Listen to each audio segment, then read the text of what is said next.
Mission périlleuse pour Chambéry. Après 4 semaines sans avoir disputé le moindre match face à une équipe de Nantes qui retrouve au fur et à mesure l'intégralité de ses joueurs. Et ça va commencer de manière très compliquée, malgré ce geste remarquable de la part de Richard à la conclusion pour des Chambériens sans solution, parce que François-Xavier, Nantes, était venu en Savoie pour museler la rencontre rapide. Bien, pour être sérieux, et sérieux, ils l'ont été avec le talent qu'on connaît de certains, de pratiquement tous les joueurs nantais, à l'image Rokovnichtek qui délivre ce tir par en dessous, juste sous la barre. Et puis le patron en début de partie, il était à la passe, il était à la finition, il était au 7 mètres. Kirill Lazarov qui aime cette salle, hein, pour ceux qui se rappellent de la dernière situation, la saison d'avant pour les Nantais qui déroulent et qui, tranquillement, sans forcer, font l'écart.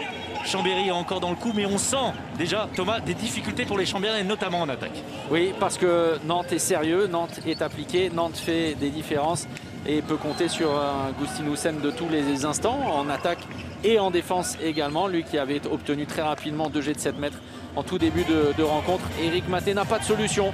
Nantes va finir par s'envoler. Et l'un des faits de cette première période, c'est la disqualification de l'Espagnol Alexandro Costo. Un problème de plus pour Éric Maté et puis pour Chambéry, puisque Chambéry perd son arrière-gauche titulaire sur cette action. Alors bravo, rien à dire, hein, c'est une décision lourde de conséquences. Les arbitres très jeunes mais très bons aujourd'hui n'hésitent pas, ont pris tout leur temps, se sont concertés. C'est une décision importante évidemment et qui change un petit peu le cours de la partie, même si à ce moment-là, vous le voyez, Nantes était déjà devant.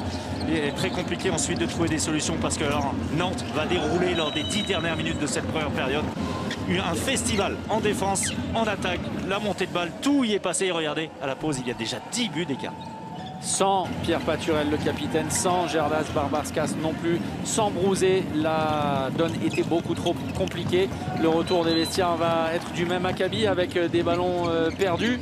Un peu de déconcentration de la part des Nantais ensuite, mais tout ce qu'a fait Nantes, eh bien, le H l'a parfaitement réalisé avec toujours autant d'importance pour un garçon comme Dragan Pechmalbek. Avec plus 13 à ce moment-là, c'est le plus gros écart. Éric Maté n'en revient pas. Chambéry va se battre jusqu'au bout. Éric Maté va lancer vraiment les jeunes pousses du club, du centre de formation. Pechmalbek une nouvelle fois servi de l'autre côté du terrain. Alberto Entreos va également lancer ces jeunes prodiges, on peut le dire, hein, parce que pour certains, ils ont assuré, ils ont fait même mieux qu'assurer l'intérim lors de la blessure des cadres. Et finalement, ça va être on va pas parler de long fleuve tranquille la seconde période, mais Nantes aura été vraiment tranquille jusqu'au bout, mais avec sérieux, et ça c'est essentiel dans la série des matchs qui arrivent pour les Nantes. Oui, et pour Chambéry, l'occasion également de tester des joueurs issus du centre de formation sur un peu tous les postes, parce que Arthur Anctil a été utilisé sur un poste de demi-centre, parce que Kedo Traoré a été décalé sur un poste d'arrière gauche, et résultat, eh bien, pas les mêmes automatismes, beaucoup de ballons perdus, et résultat, les Nantais en ont profité à l'image de ce but de Figueras. Toute dernière minute, Balaguer va encore intercepter ce ballon. Dans cette situation, il avait manqué précédemment, cette fois il assure un Chavala.